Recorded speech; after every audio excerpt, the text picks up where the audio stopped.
Hello, minasan, konnichiwa. My name is Yoshi Domoto. I'm the Executive Director of the Japan-America Society of Georgia. I'm so thrilled that you are joining us today for our special program, The Impact of Geostrategy on U.S.-Japan Relations.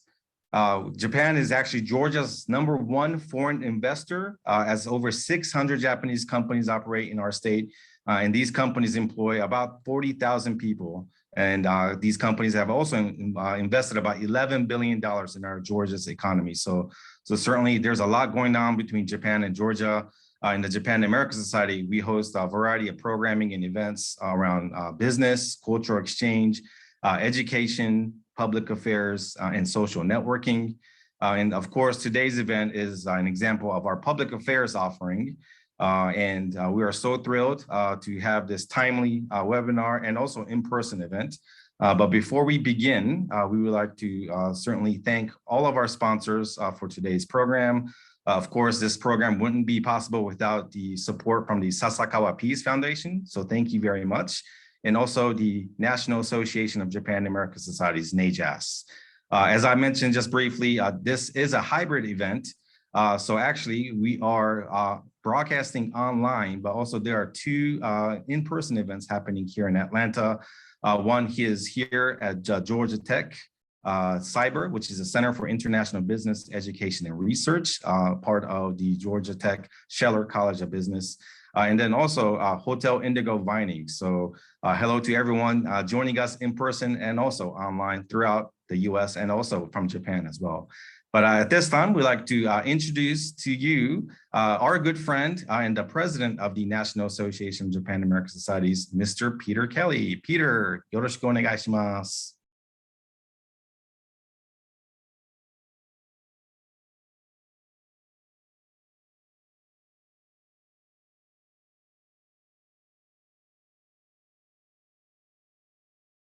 I saw a cherry tree outside of the Federal Reserve Bank, which we haven't seen quite yet in up north. But this is we thank the Japan-American Society of Georgia for doing this hybrid event. It takes a lot of work to do a hybrid event. We have an in-person group here at Georgia Tech, but also an online group. Thank you all for joining. There are 38 Japan-American societies located all around North America. All of them are locally funded, locally managed organizations, not-for-profit organizations, which work to improve the relationship between their area and Japan at the local level.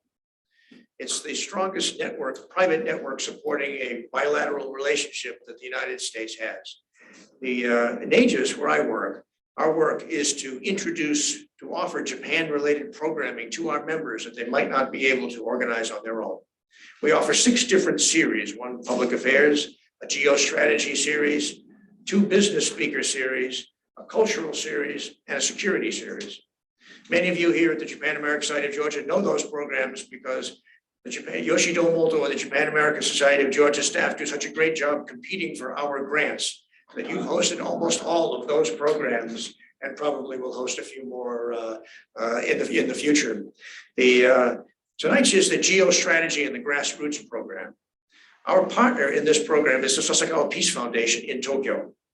We began this program in partnership with Sasakawa Peace Foundation 4 years ago because we wanted to take the kind of geostrategic discussion that happens in Washington, D.C. all the time and in Tokyo and make it available to audiences outside of those cities. So what we did is to pair, for each event, there is a Japanese expert and an American expert who discuss the geostrategic challenges that both countries face in Asia. There are 8 of these events taking place in the first 3 months of this year at different Japan-America societies, 8 different pairs of speakers. This is the 6th of 8.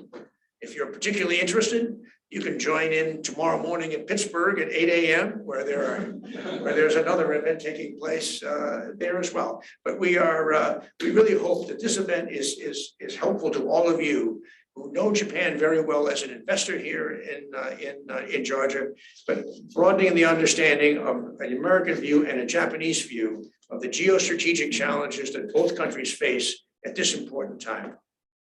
Our partner in this event, as I mentioned, is the Sasakawa Peace Foundation.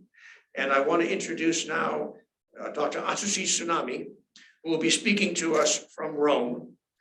That is not Rome up the road here in not Rome, Georgia, but Rome in the other Rome, the one that was named after Rome, Georgia.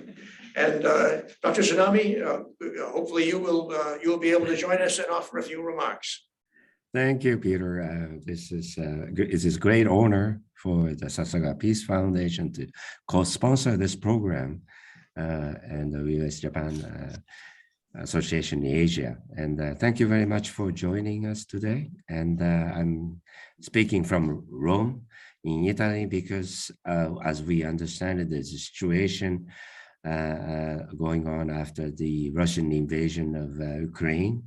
And the Sasakawa Peace Foundation is trying to establish a program to help the refugees coming out of the Ukraine in Poland. And we have summit meetings coming in a few days in Brussels. And I understand the President Biden is also joining our Prime Minister from Japan. And this is a very important time to have a discussion of the future of U.S.-Japan cooperation, particularly as probably the two distinguished speakers today, Professor Matsuda and of course the Boni, the German Marshall Fund, be focusing on the issue of Asia and looking at the China. And I think after with this experience of Russia's invasion to this extent, something that we never, I have in our foundation, we have a few experts on Russian affairs, and they have always be giving me this information that Russia would never to this extent to have the kind of military invasion to the entire Ukraine. This is something that was really, to me, was very surprising. And my friends that I was talking to here in Italy or any EU counterparts, we are all surprised and see this happening.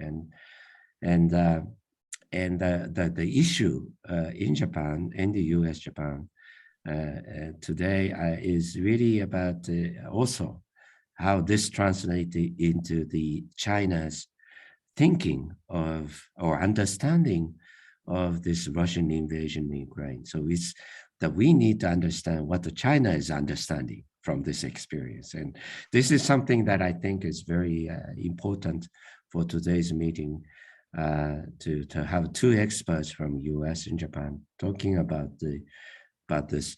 And so I'm very excited and very delighted to have this event hosted by the US-Japan Association in Georgia, and hopefully we can take this as a very important lesson and translate and deliver to my meetings, I guess, tomorrow and in Brussels, and see what we can do to have the kind of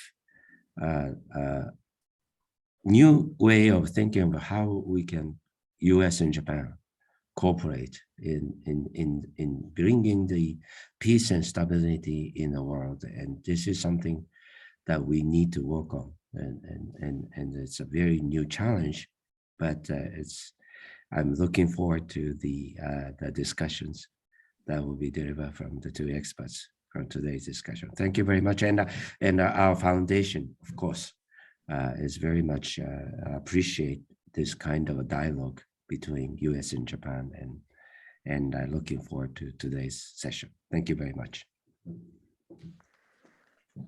Well, thank you very much, Dr. Tsunami, and thank you for joining all the way from Rome, Italy. Hopefully you can visit us in Rome, Georgia at some point too, when the next time you're in Georgia. But we appreciate all of the support from the Sasakawa Peace Foundation, not only with this program, but the entire series and various other US-Japan network organizations. But at this time, we would like to kind of get into our program, and we have such a wonderful program scheduled for you. We really appreciate our panelists coming in from Washington, D.C. and also from Japan, but First, we have Ms. Bonnie Glaser. Bonnie is the director of the Asia program at the German Marshall Fund of the United States.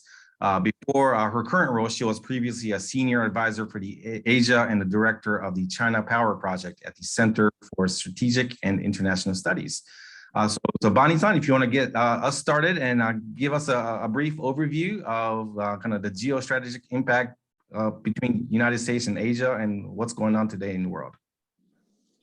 Well, thank you, Yoshi-san, and I want to thank the Japan-American Society in Georgia and the Sasakawa Peace Foundation and NIJAS for inviting me to speak with you today. When I started my career long ago in the 1980s, the central geopolitical configuration in the world was the US-Soviet-China triangle. After the Soviet Union collapsed, there was really very little attention paid to China-Russia relations. Some observers raise concerns about developments in the relationship periodically, I think beginning about maybe 10, 15 years ago. But the dominant view was that the relationship was a marriage of convenience, that the differences between China and Russia were greater than the issues that might drive them together.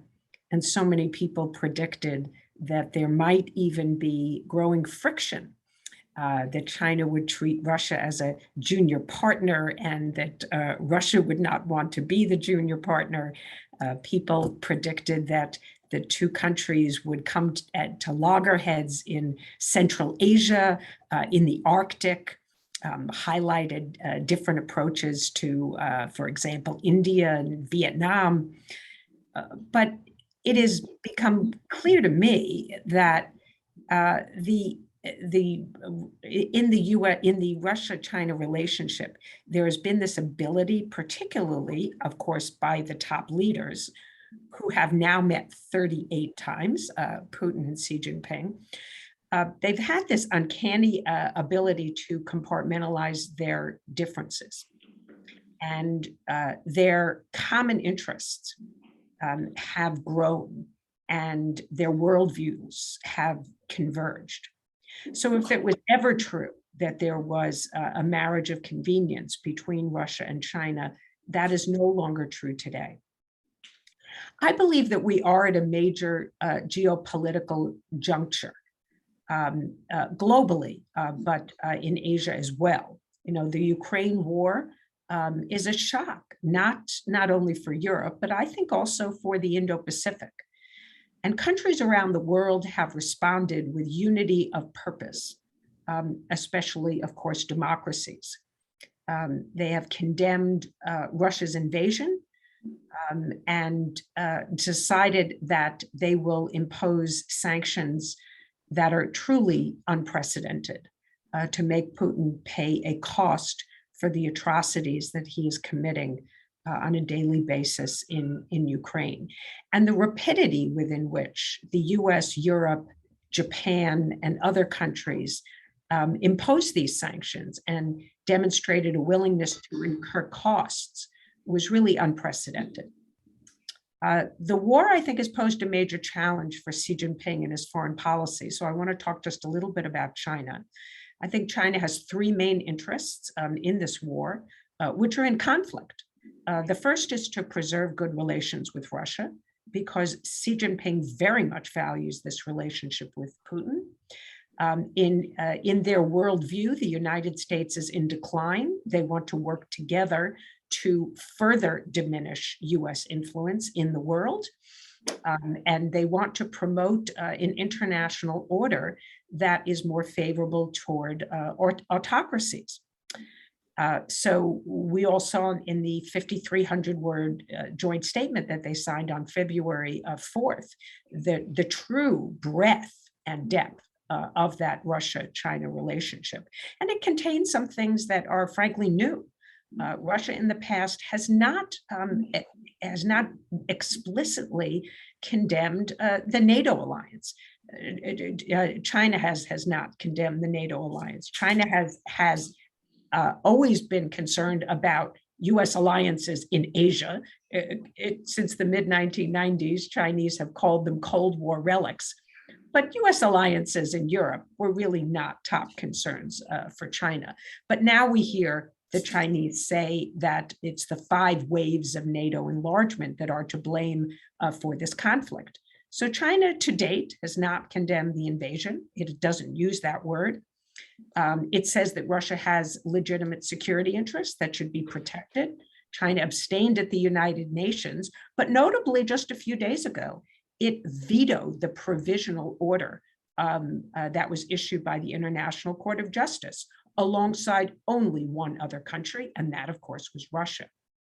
The second interest China has is upholding territorial integrity and sovereignty. China is uncomfortable when countries use force, particularly to threaten another country's territorial integrity and sovereignty. And let's be clear, China has a good relationship with Ukraine, not only politically, but also economically. And territorial integrity and sovereignty have always been core parts of what China values in its foreign policy. So it doesn't want to have this it doesn't want to have to violate this commitment, and it continues to speak out in support of territorial integrity and sovereignty. And then the third interest is to prevent a dramatic negative impact on China's relations with the United States, with Europe, with other countries that comprise the Western world and advanced countries that have technology that China still needs access to. China wants to become one of the, perhaps the dominant power in many areas of technology. It's not prepared yet to take that role. And so it needs to continue to have access to advanced economies. And China, of course, is very much a globalized country and very interconnected with the global economy. So it needs to maintain these relationships. So we know that last Friday, President Biden met with Xi Jinping, and Biden's main message to President Xi Jinping was that there will be serious consequences if China provides material support to Russia's economy or its military. This goes beyond sanctions violation, by the way. The Chinese, I believe, will comply with the sanctions, their banks and their certainly state-owned enterprises. But the question is, will they try to circumvent the sanctions and provide some assistance? We've seen this, of course, in the case of North Korea and Iran, where there has been some sanctions violations in the past. But the United States is really making this a litmus test of the future US-China relationship. So as China, as I said, doesn't want to be forced to choose among these interests, we cannot say it is neutral, and it is not qualified to mediate, even though some people have invited it to do so, because it is not objective. China is, in fact, leaning toward Russia. So neither the US, China, nor Japan want to see a new Cold War, but that is one potential outcome of this war. If Xi Jinping opts to help Russia, as I said, US-China relations will seriously deteriorate, and other countries will be expected to join in if the United States does declare secondary sanctions on China. And this is, actions are being prepared as we speak to do this in the event that China does take actions to significantly support Russia. So the outcome of the war is uncertain. It has only been going on for 1 month. I'm sure we all wish it would come to an end, but my expectation is that it will drag on for some time. It may be premature to draw lessons, but I think at least one lesson is clear, that democracies are under threat and US alliances are more important than ever. And the US-Japan relationship is more important than ever. Not just regionally in the Indo-Pacific, but globally. So I look forward to the discussion, to the questions, and thank you again for inviting me. Well, thank you so much, Vani-san. Those were wonderful insights. But to join you, your partner, I think you worked with him before. We also have, by way of California and Japan, Professor Yasuhiro Matsuda. Matsuda Sensei is a professor of international politics at the Institute for Advanced Studies on Asia, which is part of University of Tokyo. He received his PhD in the Graduate School of Law at Keio University in Tokyo. And he spent 16 years in the National Institute for Defense Studies as a part of the Japan Defense Agency. So with a virtual round of applause, let's also welcome Matsuda Sensei. Matsuda Sensei, can you give us a overview about kind of the Japanese perspective, kind of the geostrategies and the impact it has on the world today?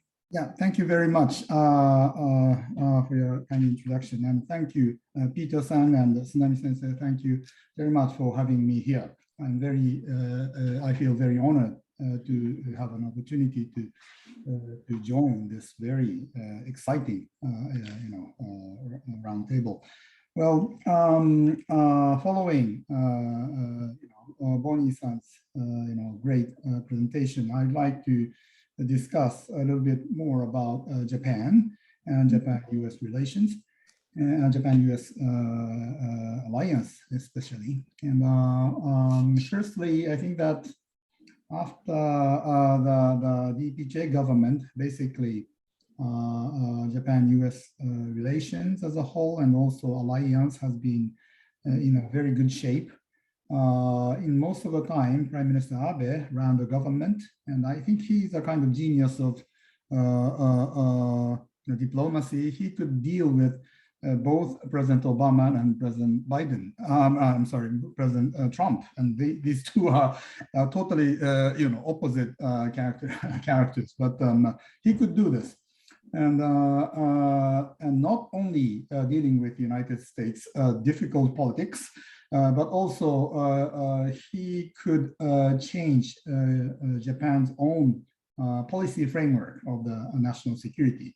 He has made a very big change in for example, lifting the ban on the collective self-defense right in 2015 and began to increase the amount of the defense budget in his term.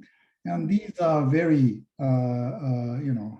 good, policies in terms of dealing with the threats surrounding Japan and also coping with the United States. And now Prime Minister Kishida is running the government, and he is very a stable person, but not a rigid person. And by watching his countermeasures to the COVID-19, the general public in Japan feel that he's flexible, both stable and flexible, and doing relatively well. So I think that as for President Biden, he's a very good counterpart. So far, so good. And as for Japan's security concerns, there are many different concerns. Japan is surrounded by China, North Korea, and Russia. It's not UK. UK is surrounded by its allies. Although they are all island nations, Japan is surrounded by China, North Korea, and Russia. And Japan's security concern has the order or concerns have been changed over time. But now maybe China is the first, then North Korea and Russia.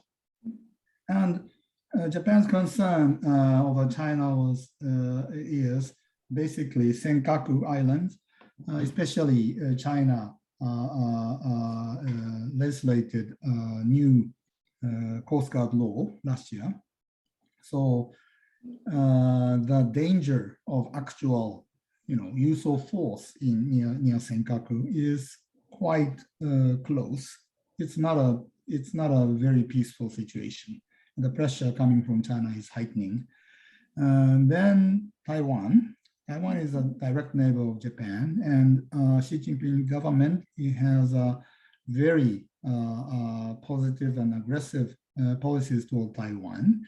And China itself is strengthening its military capability very rapidly. And then East China Sea and South China Sea. So Hong Kong, Xinjiang, and Tibet are relatively in the back scene. But every time something happens, for example, Hong Kong becomes the first burner or something like that. Toward the North Korea, it's nuclear development, missile development, and abduction issue. These three are the major concerns, and these three need U.S. cooperation as well. And Russia is the third.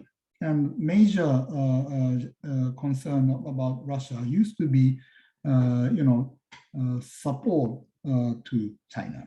So in some Japan's strategists, they once thought that how to drive a wedge between China and Russia. But as Bonnie said before, it's gone. It's not a reality. Russia and China are combined very closely, and now Russia has become the first, and the imminent security concern for Japan and the rest of the world.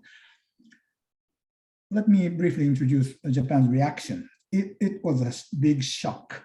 Although Japan was informed by the United States that Russia would invade into Ukraine, but the scale and also the outcome, of course, it's still ongoing, the outcome of the invasion was still out of our expectation.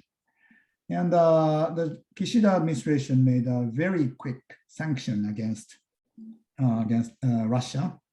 And there is one analysis that it is quite lucky that Prime Minister Abe stepped down 2 years ago, because he had a very close relations with President Putin, and he promoted a lot of joint economic development projects in the Russian Far East. So it could be quite difficult for Prime Minister Abe to turn it in a very quick speed if he is still in the government. But Kishida is different. Kishida is quite tactical about how to show himself is different from Prime Minister Abe. He's very good at doing this always. So he could do this very quickly. But the poor individual companies that they were requested by the Japanese government to join the many projects, but now Japanese government made a decision to do sanctions. So they are in a very difficult position. And there are in the public there are two different reactions. One is traditional pacifist reactions, no war. And the war is really horrible, and this kind of reactions have been done for many years, and it's a quite a usual reaction. But there are more realist reactions in Japanese public. It means that if we witness Russia's naked invasion toward its neighboring countries, and also Russian military's behavior is so shocking, targeting the civilian people. It's an intentionally targeting civilian people, and the tens of more than 10 million refugees are flooding both inside and outside of Ukraine. And this is a very shocking, scene. So more realist reactions can be seen. So I think that, the Kishida administration is preparing for the next upper house election in coming July. I think that basically conservative government is likely to be winning, both in the ruling party and the opposition parties. There are some conservatives in the oppositions. I think that the defense budget is likely to increase because of this. So this is a direct, reactions. And also there is a kind of chain reactions in Japan, there is a rising concern about possible contingency in Taiwan Strait. In Mainichi Shimbun, there is an opinion poll. I saw that exact number was maybe 88%. Maybe, yeah, 88%, almost 90% of the Japanese public are worried about, China's invasion of Taiwan in the future.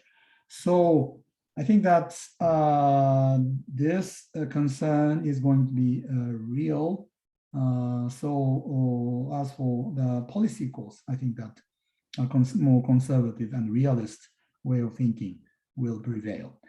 And there is also a big concern about Japanese economic engagement toward China, not only Russia, because if China is really thinking about use of force against Taiwan, for example, 10 years from now, I think that the Japanese firms will also face the same questions, which are now facing in terms of Russia. And also China is supporting Russia now. So the Japanese firms are concerning about their own reputation cost of staying in Russia and also in China. So as Bonnie said, that a secondary sanction toward China is on the table. People began to discuss that. I think that this move will cool down the Japanese investors in China. So the Ukraine war on Ukraine is changing the Japanese discussions in its security policy, actual defense budget, and also its engagement with Russia and even China. This is my current view. Thank you very much.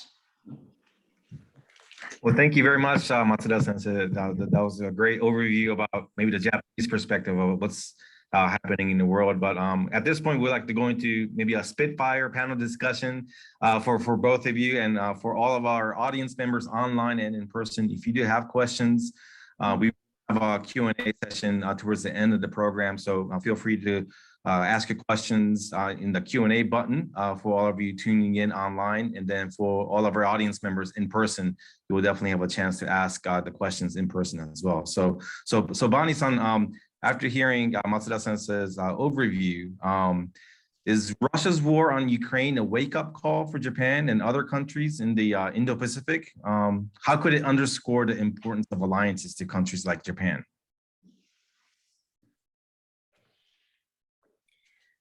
Well, it is interesting that some countries, I think, were shocked by Russia's use of force, but there are those that were not. I can tell you, Poland, the Baltic states, those countries have had their own experiences with the former Soviet Union and have predicted that this was going to come.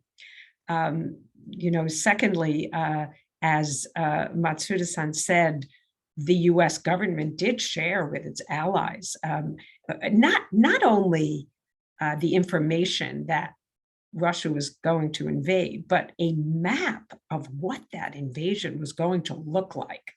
And it turned out to be incredibly accurate about where those forces were going to be inserted. And I think the one thing that the US, of course, did not predict accurately was the very poor performance of Russia's forces, which is interesting to note. There have been entire units that have laid down their arms. There's been equipment that hasn't functioned properly. Of course, morale is so much higher among the Ukrainian forces. But I really do think that, as I said in my remarks, that the main message for me, the lesson that comes out of this, is the importance of alliances.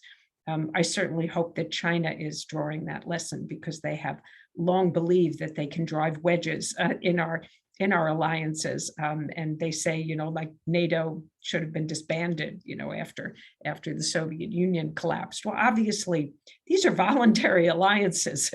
There is no country that is having its arm twisted. This is because countries see that we have shared interests, that we are stronger together, that we share values. We share an interest in the rule of law, in peaceful resolution of disputes.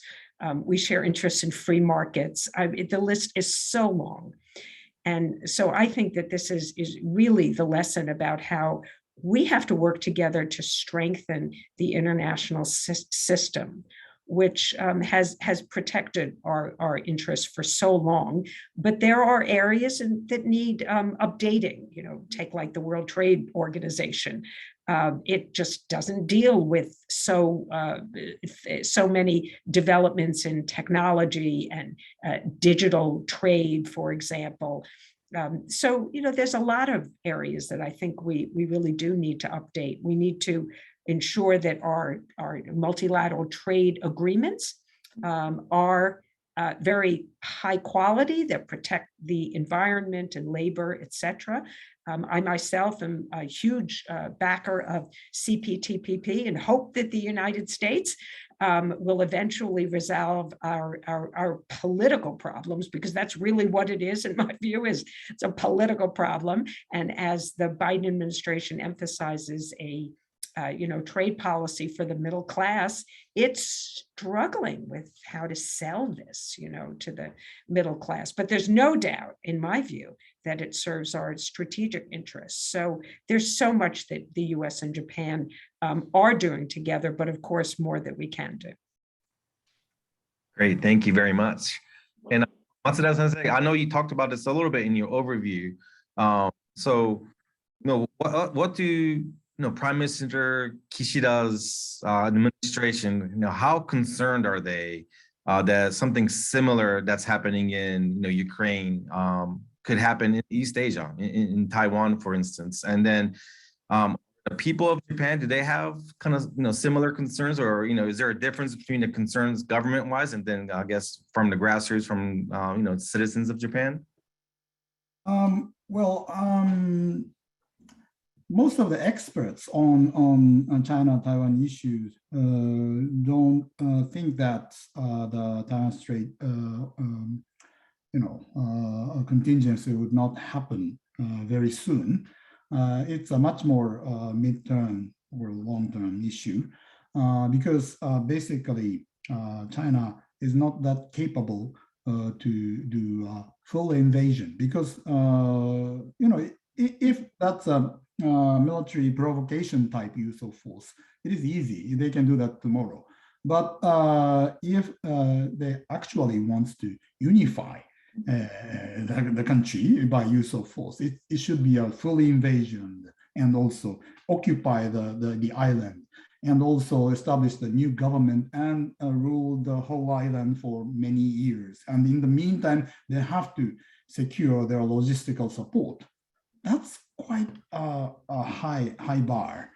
So basically, it's not today's or tomorrow's issue. It's much more. They need more time, and especially we have witnessed the sanctions and also Russian-based military technologies poor performance. And so I think that the war planners in China are thinking about their time frame to do such a military operation. Rethink the time frame of the operation. But there is one more concern, because President Biden has declared that he would not fight the World War III in a very early stage, because Russia has nuclear weapons and China also has nuclear weapons. So if China is determined to use nuclear weapons for deterrence usage against US possible intervention to Taiwan contingency, I think that it may work. That kind of concern is also rising. So I think that the concerns about US extended deterrence is now on the table. It's a really serious situation. So these are the expert, the concerns in the expert. But in the public, there are so many, different discussions.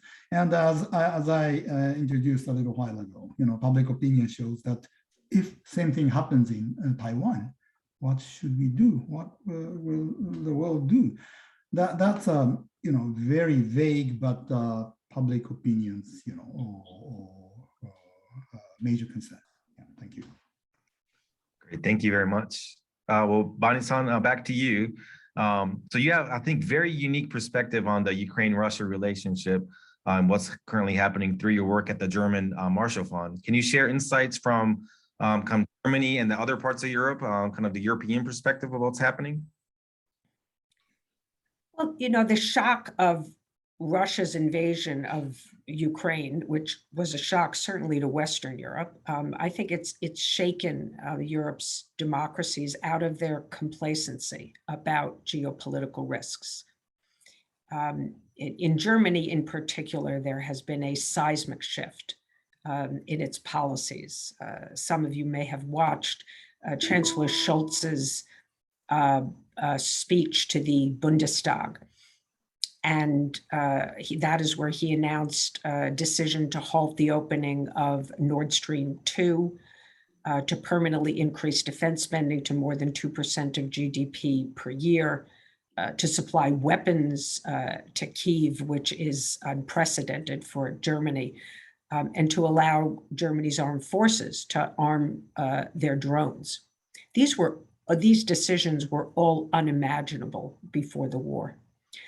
In its energy policies, although Europe, of course, is not going to completely go to zero in the importation of energy from Russia. The US can do that. Only 3.5% of our energy comes from Russia. But Europe is going to accelerate its shift to renewables. They recognize the need to reduce dependence on Russian gas. Even as there is consensus that Europe should be strengthened, I think there are still differences about how that should be achieved. Northern countries want to rely on national resources and existing EU budgets, while France and Italy, for example, are pushing for more EU funding.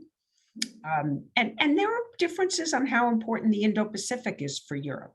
I think countries like France and Germany, the UK, probably the Netherlands are really quite clear about the importance of the Indo-Pacific, France being at the top of that list because it is a resident power.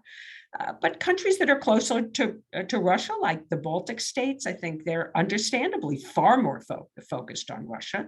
The Indo-Pacific seems quite far away and not as relevant to their interest.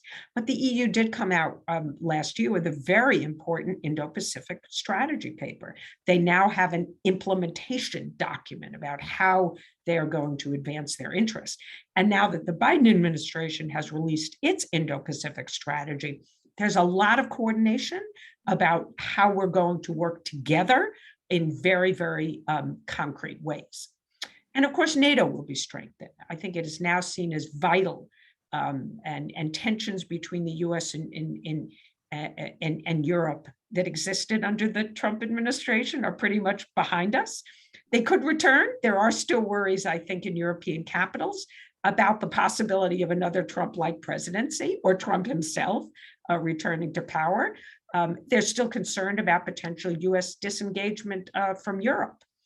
But these things are now pretty much on the shelf. And then finally, I just say that the war is redrawing politics in Europe. It has brought the EU's Eastern and Western members closer together in some ways, as countries are cooperating, for example, to deliver military aid to Ukraine, and as their opinions converge on the need to contain Russia. and implement sanctions. And that's good for Europe. I think that's it'll be very positive for Europe going forward. As you know, the EU comprising 27 countries, it's difficult to get these countries to agree on things. And perhaps in some areas going forward, that will be a bit easier.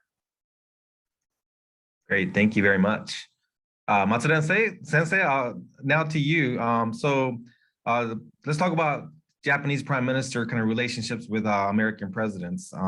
There were 3 US presidents during Prime Minister Abe's tenure, 2 presidents during Prime Minister Suga's tenure. How do you characterize Prime Minister Kishida's relationship with President Biden right now? And how do you think it will kind of develop over the next 2 years or more?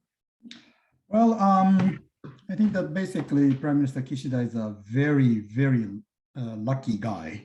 And you know, he was a foreign minister for 5 years under Prime Minister Abe. And Prime Minister Abe can perform very well. He is a very good at you know, doing communications. And Prime Minister Suga is the kind of opposite. He is not a great communicator. So if Kishida runs the government immediately following Abe, he is doomed. he could be doomed. But he followed Prime Minister Suga, who was not a great communicator. So it looks like very good, you know, both in domestically and also internationally. So basically, I think that his communication, he is very well experienced as a foreign minister with President Biden, is very good. And also, he is very stable. He is a very stable person. He has no surprise, basically. So it is that's a minimum requirement, and he also can communicate. So, but I'm sorry, I don't know them personally. I don't know them personally, but based on my you know, understanding through the media, I think that's very good. And if he can win the election in the coming upper house election in July, I think that he is going to have a very stable 3 years in the next 3 years. So, or in many ways, he's a very lucky person to have a good relation, stable relation with the United States. Yeah, thank you. Great, thank you very much. Well, Bonnie-san, back to you. So speaking of, you know, President Biden, no, the Biden administration recently released its Indo-Pacific strategy report, outlining how it plans to deal with China and to better secure and improve the region for the international community.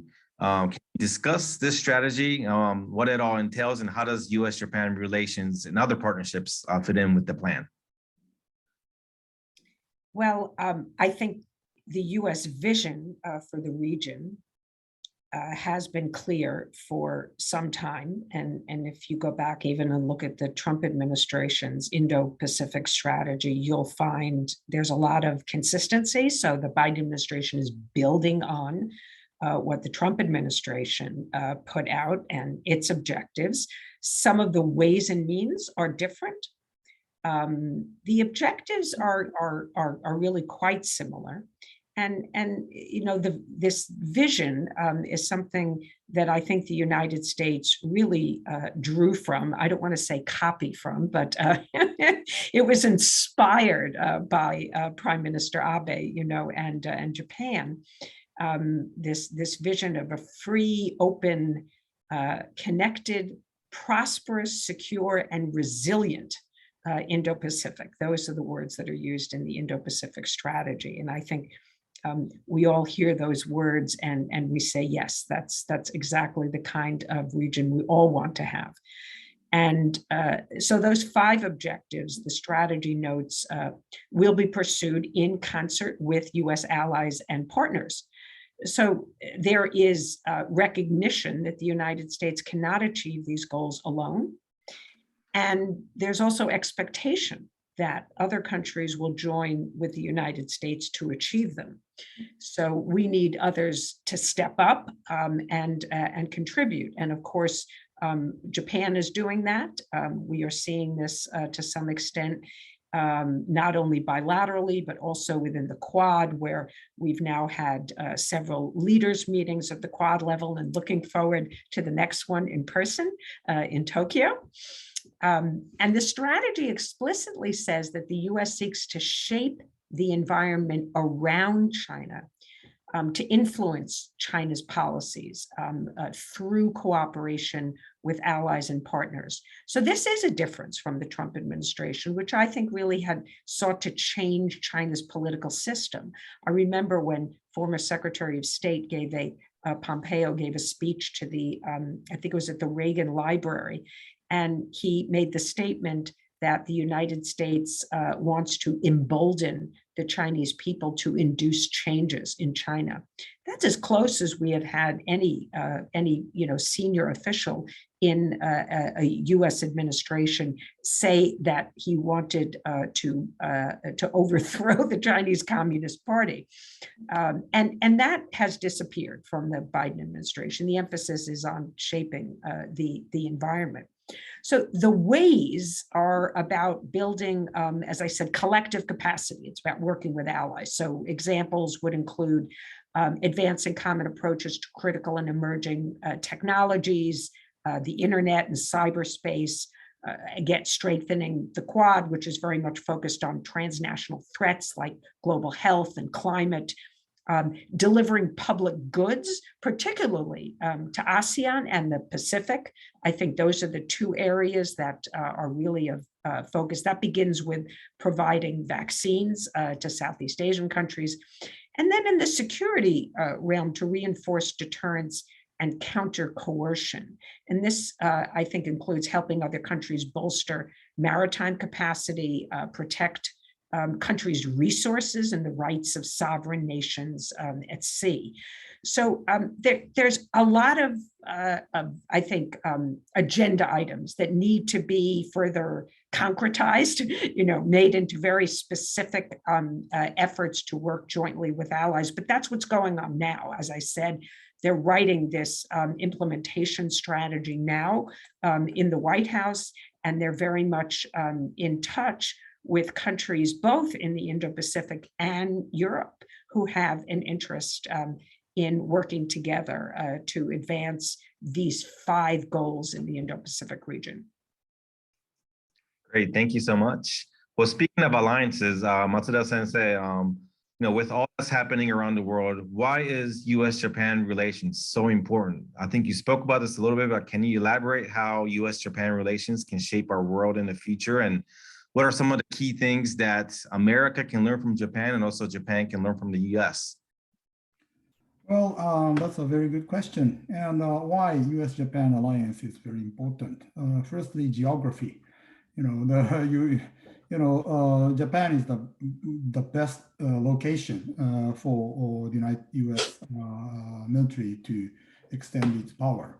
If U.S. wants to send its military capability, for example, naval power from the mainland, that is going to take 2 weeks to reach the region. But the U.S. military forces can stay in the region, and also Japan is a very good host nation, and which shares the same value, and the economic level and technology level are very high, so that the maintenance of the U.S. forces can be done in a very good way in Japan, and they don't have to go back to the United States.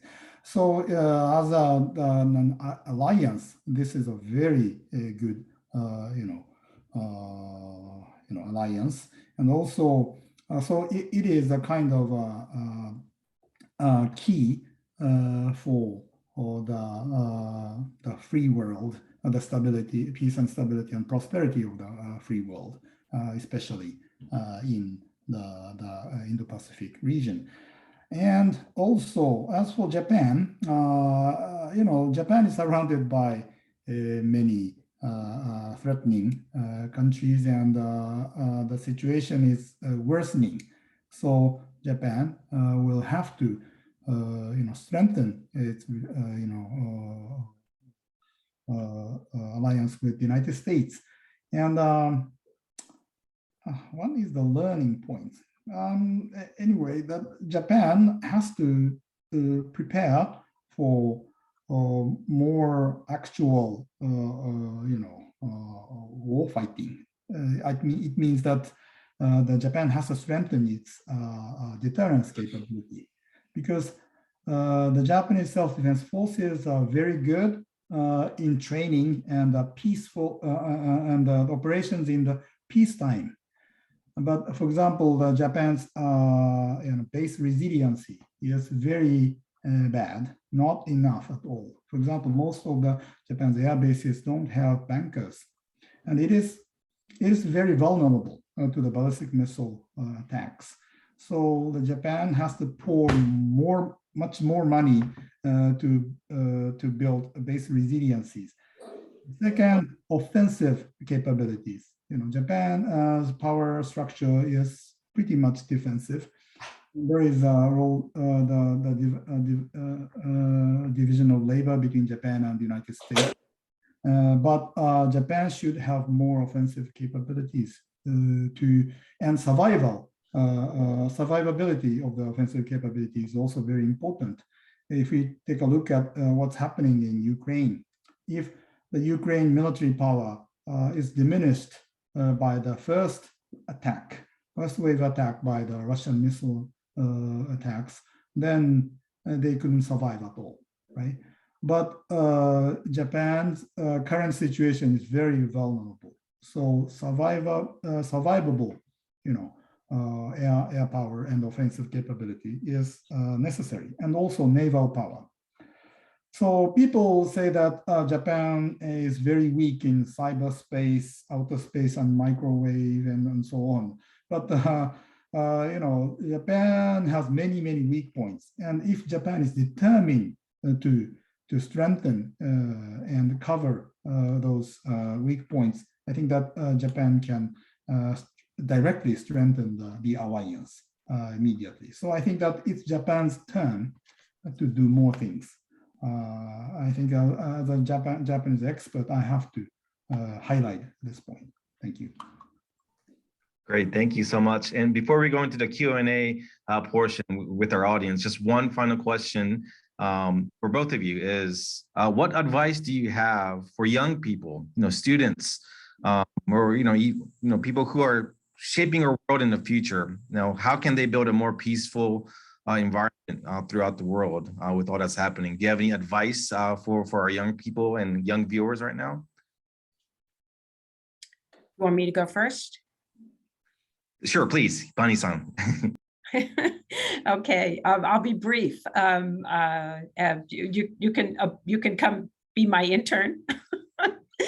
We do hire interns at GMF, and love to have the students that are working for us. We have people who work for us virtually as well. Now that I think the pandemic has led everybody to appreciate the fact how you don't always have to have somebody in the room to work for you. But my general advice is you get involved, join young leaders programs, find issues that you're passionate about, whether it's climate change or securing peace in the Taiwan Strait or strengthening alliances. Learn foreign languages and cultures and understand how others view the world. Try to put yourself in another country's shoes. Don't look at the world through the lens of the country that you live in, because there are so many other perspectives in the world. It's really important to understand them. And if you're an American, please do strengthen our democracy. It's probably one of the most important and pressing challenges that we face. Wonderful message. Thank you so much. Matsuda-sensei, anything to add? Any advice for young people? Yeah, and the University of Tokyo welcome you. But joking aside, I think that making friends, making more international friends, is a very important thing. And if you are available, learn more foreign languages, not only Japanese but Chinese as well, or Russian or whatever. If you learn multiple languages, you will know the complexity. You will understand the complexity of the world. And in my case, I learned, English and Chinese Mandarin when I was very young, and I work by using these two languages. And I think that Chinese people are very good friends, and but there are some problems. But even if the countries have got some troubles, I think that a friendship among people should be maintained. So if you have actual international friends, then you can imagine when a crisis occurs, and you can imagine the general public's reaction, actual reaction, real reaction in your counterpart country.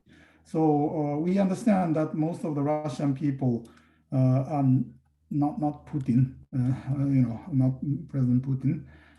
They are much more peace-loving people, or some other Russian people, brainwashed by the Russian government. But basically, we should not hate any people. So make friends. Great, thank you so much. That's a great message as well, Matsuda Sensei. Well, going into our Q&A session. So for all of our in-person attendees here at Georgia Tech, if you do have a question, certainly come up to the front of the room and you can ask your question. But I will start it off. I think this question would be more for Bani-san, but amid the 50th anniversary of the Shanghai Communique and the ongoing Ukrainian crisis, is there any possibility of U.S.-China relations, reconciling and improving, and how and what kind of things should be sorted out for achieving that? Well, it's interesting that this questioner referred to the potential for U.S.-China rapprochement. When we think of rapprochement, we think of Nixon's trip to China and the breakthrough in U.S.-China relations. I hate to be pessimistic, but I don't see really any potential for that kind of turning point and collaboration between the U.S. and China, because it is really hard to imagine anything that would bring those two countries close again. They're not going to cooperate against Russia. I think the odds of that are very, very slim. And so perhaps the two countries can manage their differences. I hope they can. There's reason to be somewhat hopeful that they can work together on some issues where they may have overlapping interests. And we did see the US and China issue a bilateral agreement in Glasgow, on climate change. That's one area certainly where we share some interests. The Biden administration is continuing to try to work with China on North Korea. As Matsuda-san mentioned, it's very dangerous. The North Koreans may be on the verge of firing off an ICBM, which they have not done in many years. So this is an area where, when it comes to nonproliferation, I think China and the US do share interests. But I just don't see the potential for a really fundamental rapprochement between the two countries. Their strategic interests increasingly diverge. Xi Jinping's ambitions are really quite clear. He really does want to become, I think, the dominant power in the Asia-Pacific, absolutely. Possibly even the dominant power in the world. That, I think, is a question mark that remains to be seen. So the most important thing is to manage the friction and the differences and the competition, which I think is going to be more intense over the years to come. Great, thank you very much. Professor Matsuda, I think maybe this next question will be for you. So in your perspective, will the war in Ukraine change Japan's relationship with NATO, and how will it lead to kind of NATO membership? Japan's? Yes, Japan's relationship with NATO, and will it lead to membership in NATO? I don't think so. I think that Japan-NATO relations has been, improving a lot, and gradually sharing the similar threat. And the NATO also raised the question of China a couple of years ago. So I think that Japan and NATO are sharing the similar concern, but I think that the Russian issue is overwhelmed has overwhelmed for I think that for coming years, and Japan is not going to join NATO. NATO is still a regional defense organization. But the common ally is the United States. So I think it's up to US. If US wants to make more coordination and more cooperation among its different allies or alliance systems, I think that more and more corporations may be going to be implemented. Yeah. Great, thank you very much. And then this next question, I think could be definitely be for both of you. So can US, Japan cooperate with allies and partners in mainly stopping Russia's military actions, or if needed, deterring any possible kind of China's provocative actions in Taiwan Strait? What are, I guess, the future possibility of US-Japan cooperation in kind of deterring and stopping aggression, I guess, in the region? Bonnie-san, do you want to take it first, and maybe Matsuda-sensei after that? Sure. Well, I have not said anything about Taiwan, so maybe this will be an opportunity for me to do so. I think that because of the growing concern about the potential Chinese aggression against Taiwan, there really has been an effort by the Biden administration to encourage lots of other countries around the world to make known their concerns about the threats to stability in the Taiwan Strait. And of course, it was then Prime Minister Abe and Biden that they signed, for, I think, the first of several joint statements between high-level leaders that expressed concern about the need to preserve peace and stability in the Taiwan Strait. And that had not been said by a Japanese leader, I think, since the 1960s. And then, of course, we saw others, the G7, the US-EU statement also contained similar language.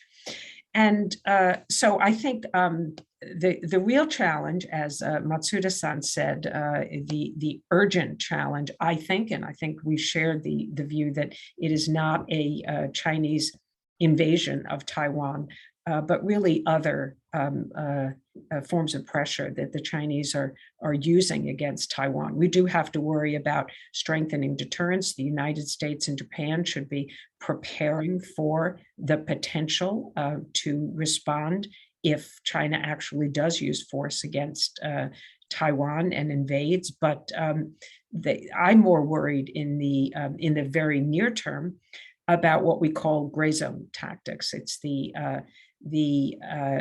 actions that are taken by China that are below the threshold that would trigger the use of force in response. And so we see China using diplomatic and military coercion against Taiwan, and in some ways now economic coercion as well, although not as serious as China's economic coercion against countries like Lithuania and Australia, but they have laid down some markers. And so I think that this is an area where it's hard for the US, for Japan, either separately or jointly, to respond to effectively. But we can step up our own relationships with Taiwan in order to help strengthen its security and prosperity. And of course, one thing we can do is in the economic realm, and Japan, of course, being a member of CPTPP can help perhaps Taiwan to join. They've already submitted their bid. And I think there's a potential for signing bilateral free trade agreements bringing Taiwan more into the economic life of the region. The United States will be rolling out very soon its Indo-Pacific Economic Framework. And this is an opportunity, again, I think, to include Taiwan. So we have to think about Taiwan's security in a broader way. It's not just preparing for war. That's important too. But security is connected to economic prosperity. It's connected to diplomatic engagement with the region, becoming a part of the life of the region. And there is certainly more that we can do. We can help give the people of Taiwan more confidence that they're not alone, that they're not isolated. And so I think we've made some progress in that area. And I was really delighted when Japan decided to join the Global Economic and Training Framework that the United States created in 2015. And now Australia has joined too. And it's just a wonderful way to work together to showcase Taiwan's expertise and work with experts in Taiwan and around the world. So just one small example of things that we can do. Wonderful. Thank you very much. Matsuda-sensei, anything to add? Or I know you've spoken about this. No. I perfectly agree with Bonnie. And if I discuss this issue, I have to do this from the very different angle. How to deter Russia or China's possible use of force against, for example, other countries or Taiwan. Basically, U.S. alliance is doing very well because, for example, Russia doesn't dare to attack NATO allies. So Russia's military action against NATO allies is deterred now. And China's attack against Taiwan is also deterred now because the costs and risks are very, very high. For example, in China's case, if it really wants to attack Taiwan, it has to concentrate on Taiwan. But if there is only 1% or several percent of the possibility of U.S. intervention, China doesn't dare to attack Taiwan. So there is another way of thinking that, doing a preemptive attack to US forces on Japan and diminish them, erase them, and exchange with the 2-week time and concentrate on attack on Taiwan. But this is a crazy idea because what China worries is the risk of US intervention, right? But if you make a preemptive attack on US forces in Japan, the retaliation from the United States will be 100%. That's why China is deterred. So the current situation is deterrence is working. So what we have to do is to pose more cost and risks on China. China is developing its military capability. So we also have to do the same thing. So this is not a healthy competition, but since Xi Jinping's ambition is quite clear, I think that we have to do this. Great, thank you so much to both of you. I know we can be speaking about this topic for hours and hours, and I wish that we had you in person to kind of continue our talks, but we do appreciate you taking time out of your busy schedules to be part of this program and sharing your expertise. So thank you again. A virtual round of applause to both of you. More about, Babani-san's work. I know you're quoted in many articles. Go to the German Marshall Fund of the United States to learn more about her great work. For Matsuda-sensei, I go to the University of Tokyo's website, and all of his articles and journals are also on his website as well. So thank you again. But at this time, we'd like to ask Ms. Jessica Court, Chair of the Japan-America Society at Georgia, to come up. Some closing remarks. She's also Vice President of Community Engagement and Corporate Communications at YKK Corporation of America, one of the first Japanese companies to come to Georgia. So Jessica, yoroshiku onegai shimasu. So yesterday, a friend that I have who lives in Osaki in Miyagi-ken, I made this friend because she's actually been one of the key people who's involved with the Dublin, Georgia, and Osaki Sister City Exchange. She posted on Facebook about a program that she led where the students in Osaki, again in Miyagi Prefecture, had a Zoom call with kids in Ukraine. They had this call yesterday. And the topic of their discussion was the kids in Osaki who experienced the aftermath of the tsunami and the earthquake and the great trauma that came with that. You know, students had lost family members, lost homes, you know, lost friends. They had messages of encouragement for the kids in Ukraine. They were holding up flags colored in the Ukrainian flag, and they were telling the kids in the Ukraine, you know, no matter what happens, you just have to, you know, to take heart and to keep moving forward. And I'm just like starting to get emotional because I was looking at these little faces. And apparently the webinar was, you know, the Zoom call was supposed to go on for 30 minutes. It ended up extending for an hour because the kids had a million questions for each other. And then they ended a call with the kids singing "It's a Small World," you know, at the end. And I think, you know, I was listening to everything we were talking about today, and you know, we read everything in the news, and it's so easy to get discouraged these days. But there are also so many stories like that, and there's so many stories, you know, of all these countries coming together and trying to work out these issues. And that's the biggest takeaway that I have from today as well, is that the importance of alliances, the Japan-US alliance and friendship, you know, is so close. And then Japan and the United States working together, you know, to solve these issues around the world. So, so that's precisely why we have to have events like this. And this is why we need to really come together to have these kind of discussions. So I really do want to thank all of you for being here today. This is really interesting. This is like, we've had a few of these hybrid events, but we've got people on the screen up there and I've got people in front of me. It's really great to come back in person though, for those of you who are here. We had these incredible obento. So for all of you that are out there on the screen, I wish you could be here. We had these amazing obento that came from Nagoya.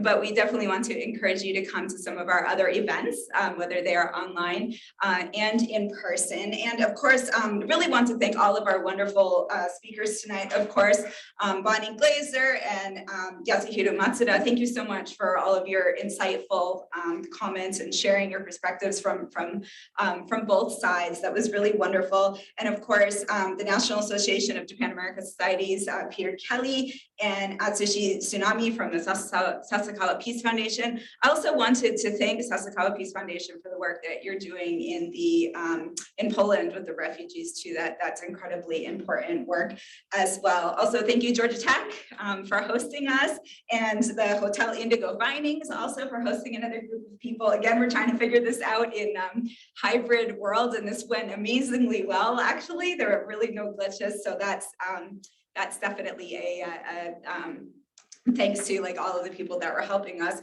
And also, you know, being chair, I suppose that being in the Japanese sense, I'm not supposed to praise my own organization. I have to say thank you to Yoshi Domoto and the entire staff of Japan America Society. These guys work so hard. They work so hard. I mean, there's an event like every day. They did not slow down. I mean, they're just, everything switched to webinars like within like 2 weeks, and we were just full swing ahead. So thank you so much to all of them. And we have a lot of great upcoming events too. Actually, this week on Friday, we have a women's celebrating women who are breaking the biases event. And that is not just a women's event. All the men are welcome to come as well. So that's going to be Friday evening. That is an in-person event only. So for those of you who are here in Atlanta, please join us. And then on Saturday, there's a Japanese Arts Festival at Georgia State University in Dunwoody that's going to be going on all day as well. And just one last thing, I'm sorry, it's just getting a little bit too long, but since we are talking about conflict and, you know, and kind of all the things that are not stable in the world, I do want to say just one quick thing about peace. We are in Atlanta trying to build a tower, traditional Japanese tower, to house President Carter's peace bell, which he received in 1985 from a very small town in Hiroshima called Konucho. Konocho's temple bell was actually supposed to be melted down in order to fight the Americans during World War II. It found its way here to Atlanta, and through an incredible series of events came to be in possession of President Carter. And the people of Konocho were so thrilled that President Carter has their bell. They built a replica bell, which now hangs at their temple in their town, and we want to build a replica tower that will properly hang the bell at the Carter Center. So if you want more information about that, you can visit the Japan America Studies website. So thank you so much, everyone. Thanks for coming tonight. Thank you.